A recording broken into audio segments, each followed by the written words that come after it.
Bonsoir à tous. À la une de ce journal, la pandémie de coronavirus est-elle en train de prendre de l'ampleur au Cameroun? Le pays enregistre déjà 75 cas confirmés de Covid-19 et la situation pourrait davantage s'aggraver si une synergie d'action n'est pas mise en place pour enrayer cette pandémie dans les zones les plus touchées. Au regard de la crise sanitaire vécue en Italie, des spécialistes de santé publique redoutent que les failles dans la stratégie de riposte du gouvernement camerounais ne produisent des conséquences catastrophiques sur le plan national. Que faut-il faire pour éviter le pire? Un remède, un traitement à base de chloroquine est-il la solution miracle?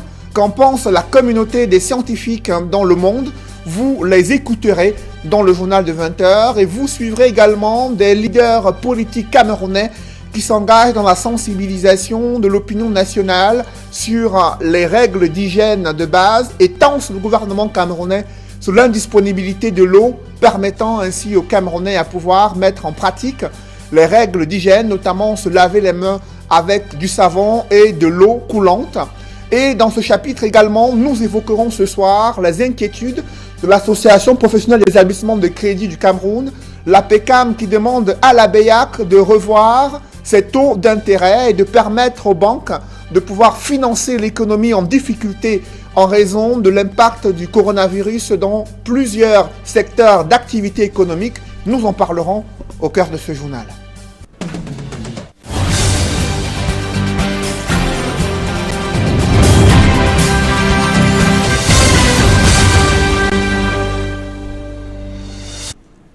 Merci de suivre cette édition complète de l'information sur Equinox Télévision. C'est une fine pluie observée durant la journée de mardi à Boya, et à la grande surprise, ce sont de grosses inondations qui ont été décriées dans la ville de Boya, région du sud-ouest. Les habitants de plusieurs quartiers viennent de passer les jours les plus longs de leur existence avec des eaux torrentielles et des coulées de boue qui ont envahi leurs maisons d'habitation et détruit leurs effets. Le Mont Cameroun serait-il en ce moment un danger en ce début des saisons de pluie? Reportage Mitterrand d'Âme et Jean-Paul Chouniat. Au loin, un Mont Cameroun plutôt calme. Mais depuis ses 4100 mètres de hauteur, des eaux ruissellent à toute vitesse, balayant tout sur leur passage, se comportant surtout en invité surprise dans toutes les maisons des quartiers Bokwango, Klakwata, Sopo ou encore Moliko, le centre-ville de Boya. Les habitants de tous ces quartiers n'ont que leurs yeux pour pleurer. Ce mardi 24 mars 2020, en milieu d'après-midi. Vers 15h, mon voisin m'a appelé de revenir urgemment à la maison. Que la barrière a été démolie, l'eau rentrait dans les chambres et à mon arrivée, il y avait l'eau partout. Sortant du lavabo, j'ai placé l'eau pour le bain de mon enfant. Et quelques secondes après, il est arrivé en criant « Maman, la pluie ». Certaines personnes ont été sauvées de justesse par certains voisins. Sans perte en vie humaine, tout a l'air des prémices d'une fin du monde annoncée. Salle de séjour et cuisine, tout rempli de boue descendu de la montagne.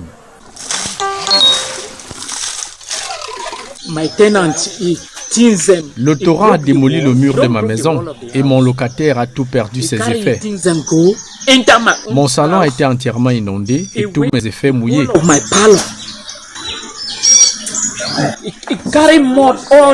De même que toute la boue descendue du mont est venue se verser à ma porte. L'eau a tout détruit chez moi. L'ordinateur portable, le téléviseur, tous les appareils, presque tout. Le char des dieux et ses divinités se sont-ils fâchés au point de déverser leur colère sur la ville de Boya? Ne cesse-t-on de s'interroger par ici?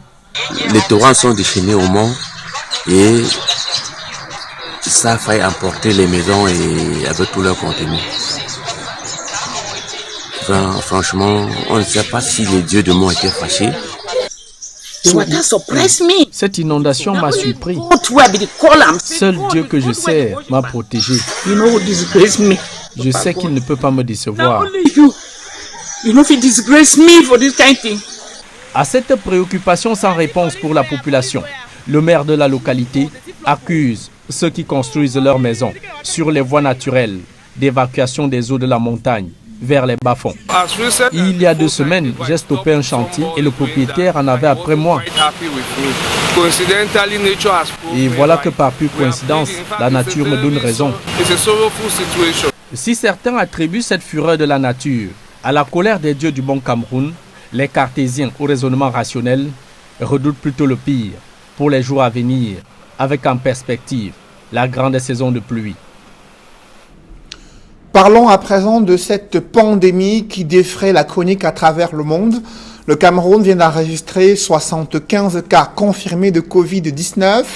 C'est à un rythme exponentiel que de nouveaux cas sont enregistrés au quotidien, certes bien loin des 69 000 cas de Covid-19 enregistrés en Italie, l'un des records sur le plan international. Pour autant, ce pays, dans un premier temps, a mal géré les premiers cas de Covid-19 et s'est retrouvé avec un nombre exponentiel de malades dans les hôpitaux.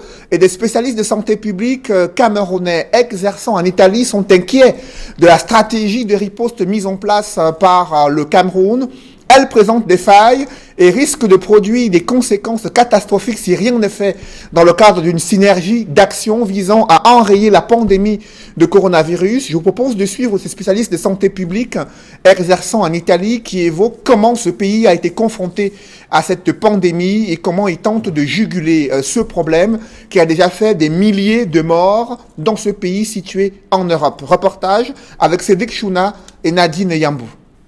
En un temps record, l'Italie a basculé et connu une explosion de cas confirmés de coronavirus. Sur les raisons de cette hausse rapide, un médecin d'origine camerounaise exerçant à l'hôpital de San Martino de Gênes en Italie retrace le mode de contamination et l'impact de cette pandémie sur les personnes du 3e âge, ajouté au mode de vie des populations. Il y a une forte cohabitation domiciliée entre des grands-pères et leurs petits-fils. Du coup, ça explique facilement la transmission de l'infection chez des petits-fils, quelquefois porteurs asymptomatiques et qui ont facilement transmis l'infection à leurs grands-parents sans en être au courant. Le second déterminant très important, c'est la forte communauté chinoise qui réside dans la Lombardie, qui est la région de l'Italie la plus touchée au jour d'aujourd'hui. Le troisième déterminant à prendre sérieusement en compte aussi, c'est une forte désinformation qu'il y a eu en Italie au début du Covid-19. Après plusieurs alertes, les Italiens se sont rués vers les hôpitaux. Mais la dégradation de l'état de santé de plusieurs patients et la prise en charge médicale n'ont pas pris en compte l'expansion de la pandémie. En Italie, au début de l'épidémie, plein de personnes dans la panique, pris par la panique, quand ils présentaient des symptômes pour le Covid, ils allaient autonomément dans les urgences pour se faire dépister et il s'est révélé par la suite que plusieurs étaient porteurs du virus. À ce point, les urgences étaient obligées de fermer, le personnel était à risque, quelquefois contaminé. Du coup, ça a déterminé une réduction du plateau technique et du personnel sanitaire qui est déjà presque en carence. Le gouvernement italien, initialement, est allé un peu à la taquiole parce que le confinement était réservé seul à la zone de la Lombardie et malheureusement, la population n'a pas adhéré totalement à ce confinement.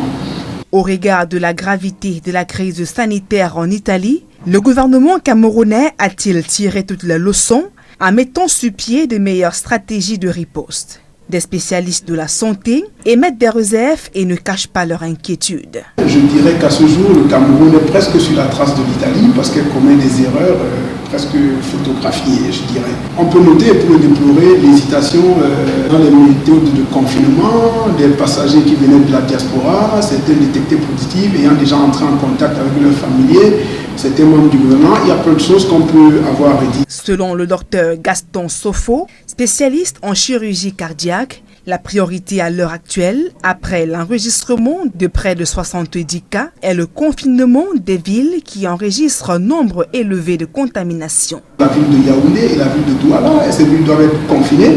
La population doit être à la maison et sortir juste pour des besoins nécessaires.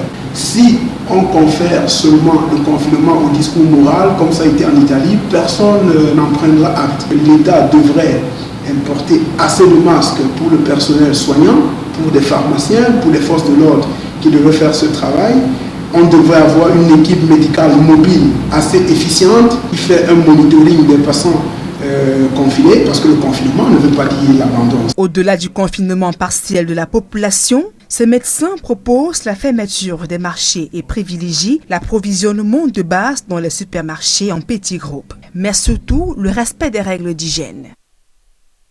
Dans la lutte contre cette pandémie de coronavirus, la chloroquine est au centre des débats dans les milieux scientifiques, expérimentée depuis quelques semaines avec un succès relatif à Marseille, en France, par le professeur Didier Raoult. Certains chercheurs affirment qu'il est encore prématuré de conclure que la chloroquine est la solution miracle pour guérir cette pandémie de coronavirus qui fait des ravages à travers le monde. Les différents arguments scientifiques sont croisés dans ce reportage que signe Sylvestre Hippolyte Zangao.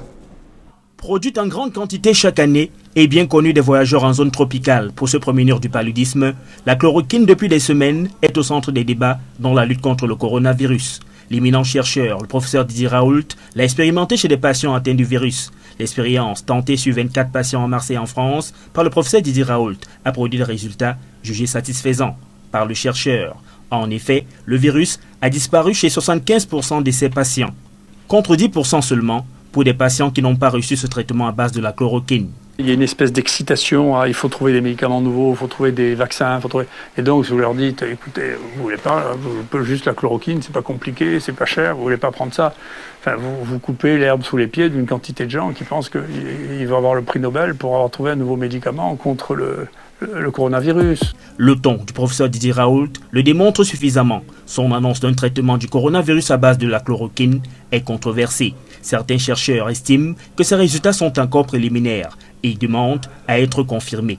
Nombre de scientifiques critiquent également l'absence de tests sur des cas en réanimation et le manque de garanties scientifiques. Des critiques balayées par le professeur Didier Raoult qui évoque le respect du serment d'Hippocrate, selon lequel la médecine doit donner aux patients le meilleur traitement possible et disponible. D'autres voix s'associent à cette thèse, affirmant que l'on ne perd rien à essayer un traitement qui a déjà fait ses preuves sur des malades atteints du coronavirus.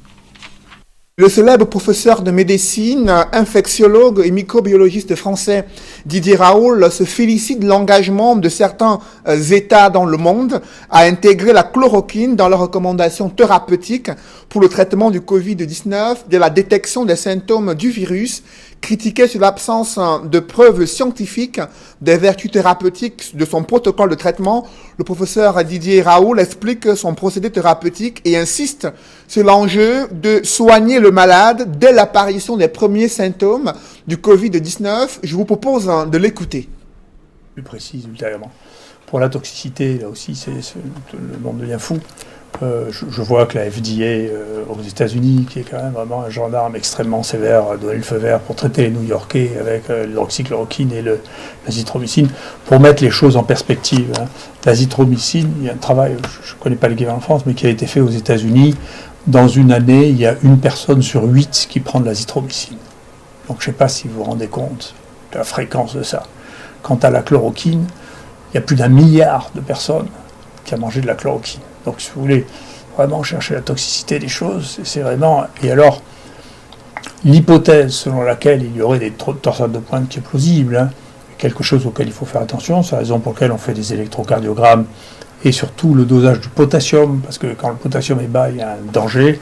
Ça correspond plus à des gens qui ont des multiples maladies et de multiples médicaments, et plutôt ceux qui sont dans une phase très grave en réanimation, dans laquelle les choses deviennent compliquées, mais en même temps, on les détecte très facilement dans ces conditions, les allongements électriques qui précèdent la torsade de pointe, et ça se traite par du magnésium intraveineux très bien aussi. Donc encore une fois, c'est juste des fantômes que l'on agite là. Et je ne sais pas d'où ça vient, mais enfin, de mettre que l'hydroxychloroquine qui a été prescrite aussi à des millions de personnes, gens qui en mangent ça pendant 30 ans, que c'est un poison, ça laisse absolument rêveur. Hein, qu'on ait découvert juste au moment où on a besoin que c'est un poison, c'est absolument étonnant. Je ne sais pas d'où ça sort, peut-être qu'un jour on le saura. Mais globalement, ce sont des médicaments qui ont été prescrits des milliards de doses. L'azithromycine, c'est le traitement le plus utilisé au monde dans le traitement des infections respiratoires.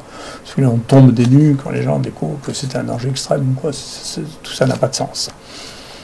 Voilà. Et sur le plan, il faut faire attention parce que sur le plan thérapeutique, ce que l'on est en train de voir, c'est que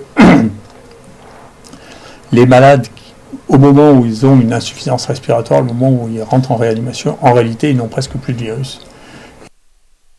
Une chercheuse scientifique camerounaise exerçant aux États-Unis s'exprime sur ce débat concernant l'intégration de la chloroquine dans le traitement des malades du Covid-19.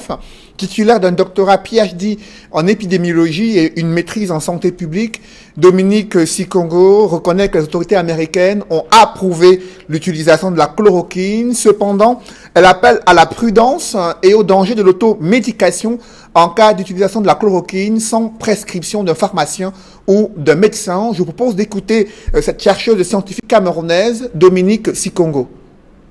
La chloroquine, pour l'instant, en laboratoire et dans les essais cliniques en Chine, et ces essais cliniques englobent environ 100 patients, ont montré l'efficacité de la chloroquine dans le traitement de la pneumonie associée au coronavirus. Ça veut dire que la chloroquine, pour l'instant, est restreinte à la pneumonie associée au coronavirus.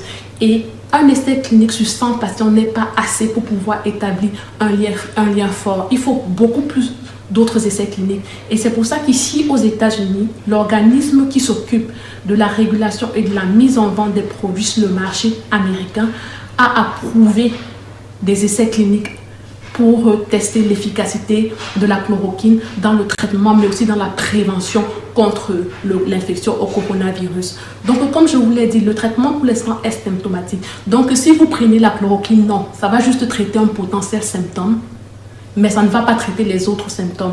Et la chloroquine, pour l'instant, n'a pas été prouvé que ça vous empêchera d'avoir un virus. Et j'aimerais vous demander une fois de plus de faire très attention à l'automédication. Aux États-Unis, on a enregistré déjà notre premier mort qui a essayé l'automédication et qui a fini par trépasser. Et dans les pays comme le Nigeria, l'intoxication à la chloroquine a également doublé. Donc je prie les Camerounais d'attendre que la communauté scientifique nous donne les recommandations et le protocole d'utilisation des différents médicaments dans le traitement contre le coronavirus. Le gouvernement camerounais s'est exprimé sur ce débat lors d'une conférence de presse conjointe. Ministre de la Santé publique et le ministre de la Communication, le docteur Manaouda Malachi, reconnaît que la chloroquine a été utilisée dans le traitement des 2 premiers cas de Covid-19. Cependant, il appelle à la prudence. Le ministre de la Santé publique estime qu'un tel traitement ne peut être utilisé que par des mains expertes, notamment dans les hôpitaux où sont placés des centres agréés de traitement des cas de Covid-19, a-t-il laissé entendre. Le ministre de la Santé publique qui a appelé la communauté nationale à se mobiliser dans le cadre de cette cause nationale, à savoir barrer la voie à cette pandémie de coronavirus.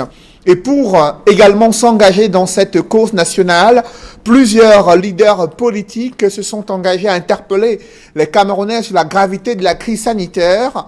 Dans des courtes vidéos diffusées sur les réseaux sociaux, les leaders d'opinion sensibilisent sur les règles d'hygiène à respecter pour être à l'abri d'une contamination du Covid-19. Certains n'ont pas hésité à tancer le gouvernement sur l'indisponibilité de l'eau, qui est pourtant un obstacle non négligeable dans la mise en application des mesures d'hygiène élémentaires en vue d'éviter d'être contaminé par le virus Covid-19. Des précisions dans ce reportage que signe Donald Brice Kamgan. Le message de sensibilisation de Laurent Serge Etundingwa. Dans une vidéo d'1 minute 30, le ministre de l'Éducation de base rappelle à ses concitoyens l'incroyable capacité de propagation du Covid-19, notamment à travers les êtres vivants. Le virus en nous, en tant qu'être vivant, devient un danger. Et nous sommes l'agent porteur de ce virus-là.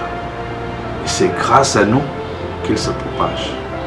Il est plus qu'urgent de suivre sans embâche les prescriptions du gouvernement, notamment se laver les mains grâce à une solution hydroalcoolique, poursuit illustratif le membre du gouvernement dans sa vidéo. Des milliers de morts dans le monde en quelques mois et une évolution exponentielle du nombre de cas au Cameroun.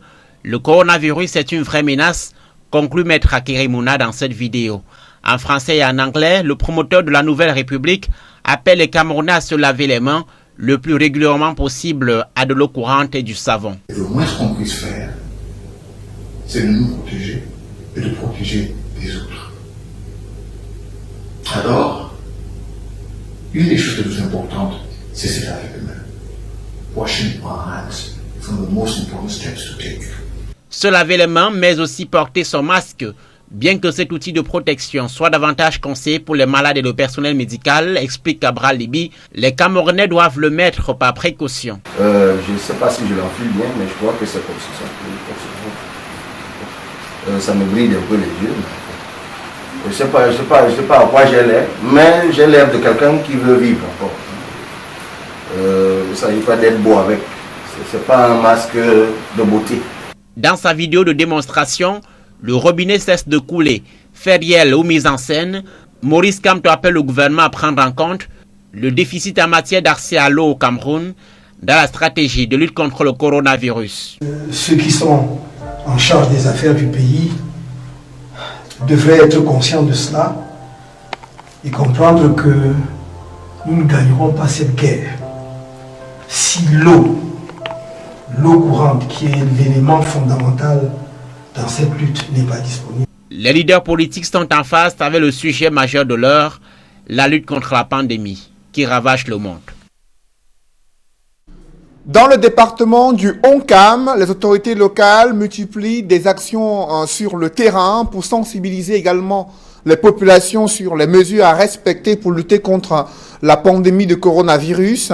Ils ont également fait le constat selon lequel les populations sont peu soucieuses du danger auquel elles sont exposées, très peu respectent les mesures gouvernementales édictées depuis le 17 mars 2020 concernant le lavage des mains au savon, la distance hygiénique d'1 mètre entre les usagers et également les mesures de prudence face à des personnes qui présenteraient des symptômes similaires à ceux du Covid-19. Reportage avec Andine Gagnou et Isabelle Carole Zoupet.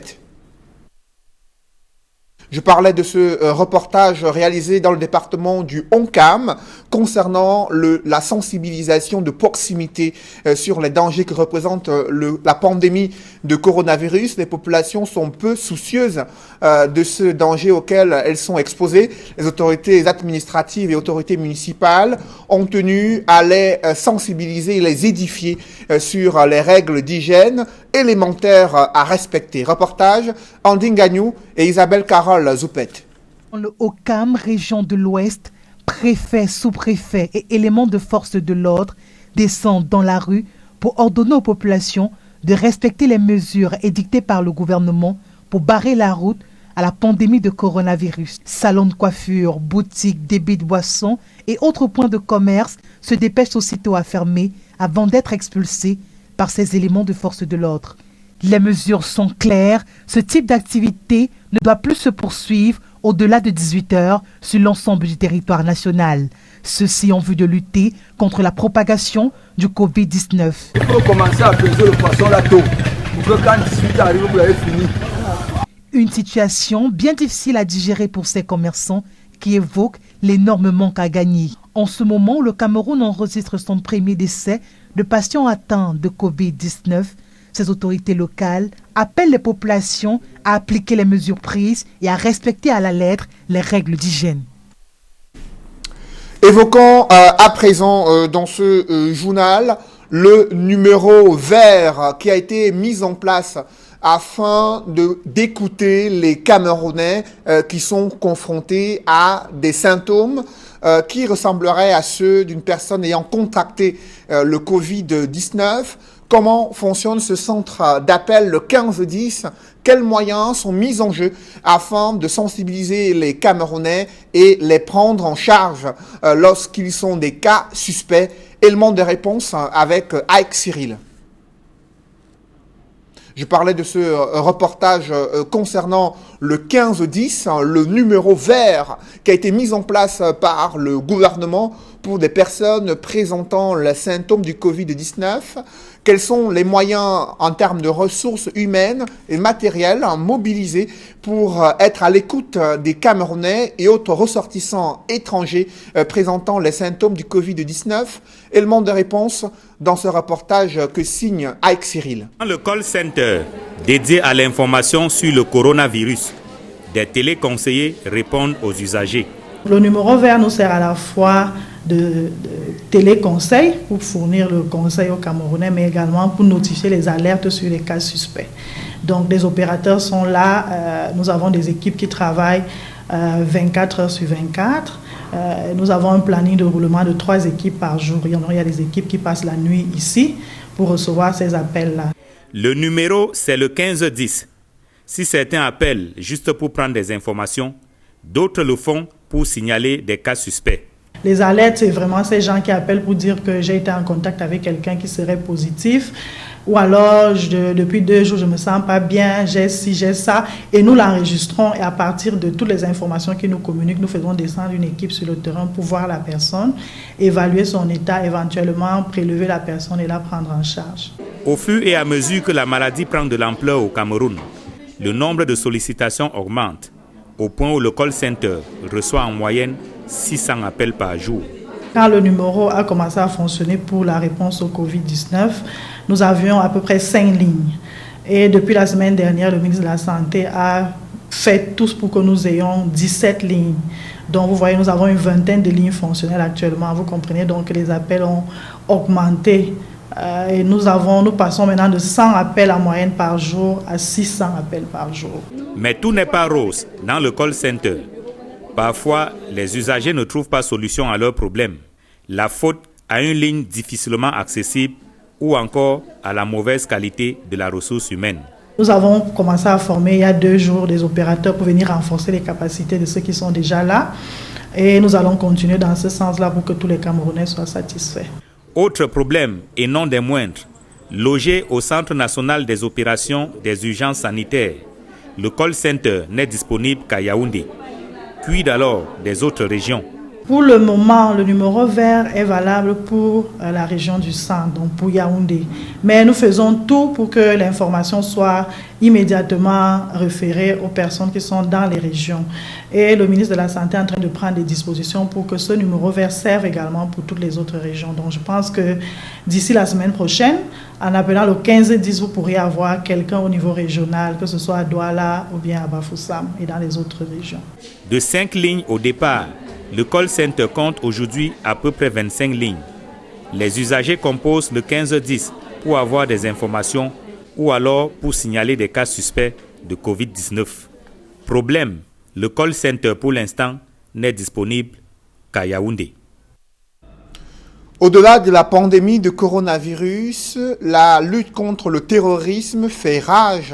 Dans le septentrion, Boko Haram a encore frappé, faisant de nombreux morts parmi les civils à l'extrême nord du Cameroun. Des détails avec Amadou Daïrou et Sylvestre Hippolyte Zangao.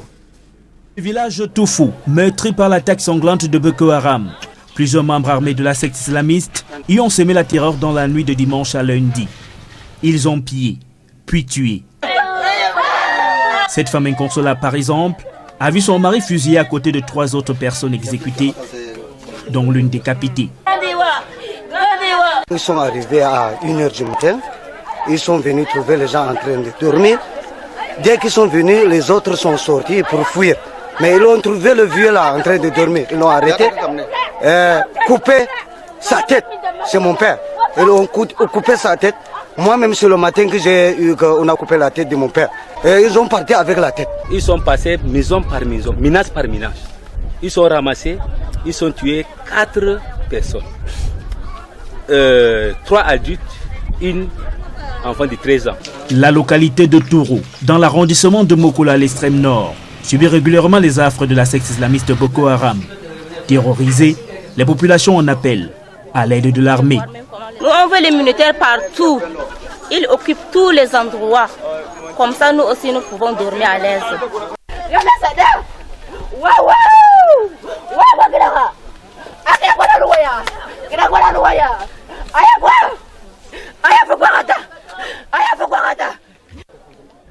Et dans l'actualité internationale, le président français Emmanuel Macron s'est exprimé après le décès du célèbre artiste Manu Dibango.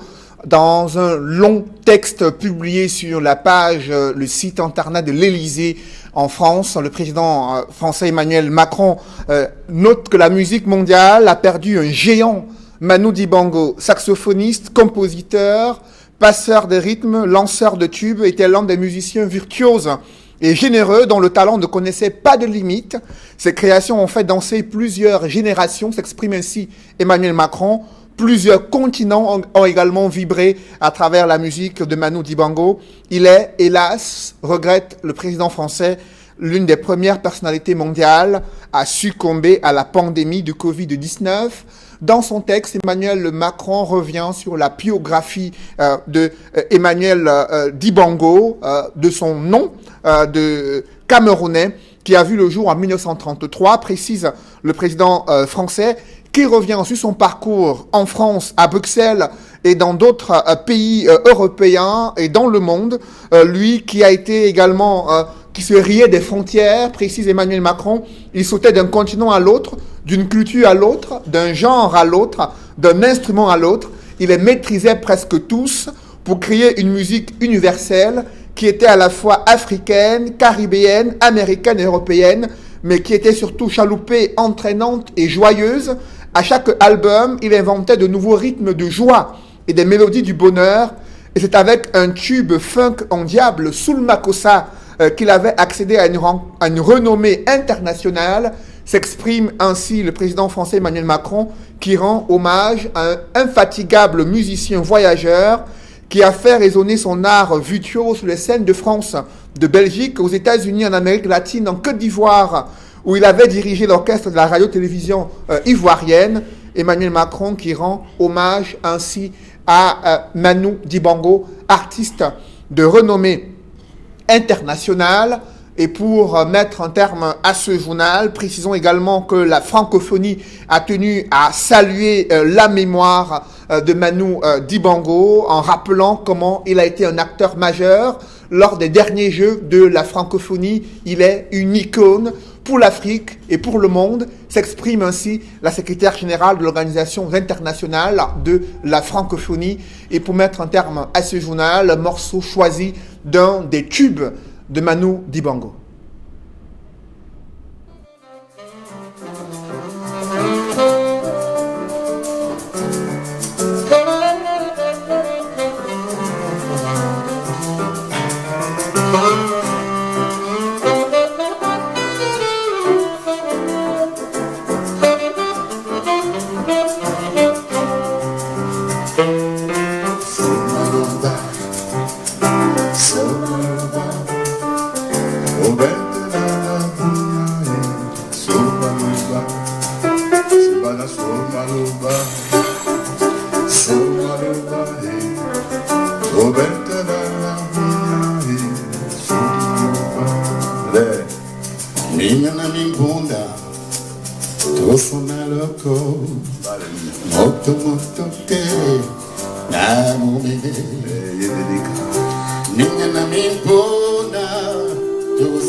Vous l'avez suivi, morceau choisi du célèbre artiste Manu Dibango, décédé à l'âge de 86 ans des suites du coronavirus. Et avant de passer avant que Equinox Soir n'entre en scène pour le débrief du journal, je vous invite à noter ce rendez-vous juste après Equinox Soir. C'est la première fortune en Afrique francophone selon Forbes. Le président fondateur du groupe Afriland First Bank Paul Fokam Kamonieu s'exprime dans un entretien vérité sur les créateurs des richesses sur le continent africain, la difficulté auxquelles ils sont confrontés et l'espoir de tout un continent africain à se tourner vers l'entrepreneuriat, à la fois dans le domaine agricole, dans le domaine bancaire et dans d'autres domaines d'innovation. Paul Fokam Kamonieu s'exprime à cœur ouvert à partir de 21h sur Equinox Télévision, président fondateur du groupe Afriland First Bank, première fortune en Afrique francophone. Il est l'invité de notre confrère Jules Domché, entretien vérité à suivre autour de 21h sur Equinox Télévision. Mesdames, messieurs, c'est la fin de ce journal. Merci de l'avoir suivi. Juste après cette édition de 20h, retrouvez Serge Alain Autou et ses invités pour le débrief du journal sur le plateau d'Equinox Soir. Serge Alain. Première personnalité mondiale décédée des suites du coronavirus seront Emmanuel Macron, le président français. Je parle d'Emmanuel Bango. Le président français Emmanuel Macron vient de rendre un vibrant hommage à Emmanuel Dibango, connu beaucoup plus sous le nom de Manu Dibango, dans un long texte qui a été rendu public sur le site de l'Élysée. Emmanuel Macron revisite la biographie, le parcours artistique exceptionnel de Manu Dibango, saluant un saxophoniste de génie, un talent hors pair, celui qui, à travers ses différentes sonorités musicales, a montré la dextérité de son talent et a également permis de promouvoir une diversité culturelle, artistique, monument mondial de la musique, fait savoir Emmanuel Macron. Et à côté du président français, il y a la francophonie également qui a salué la mémoire d'un artiste de renommée internationale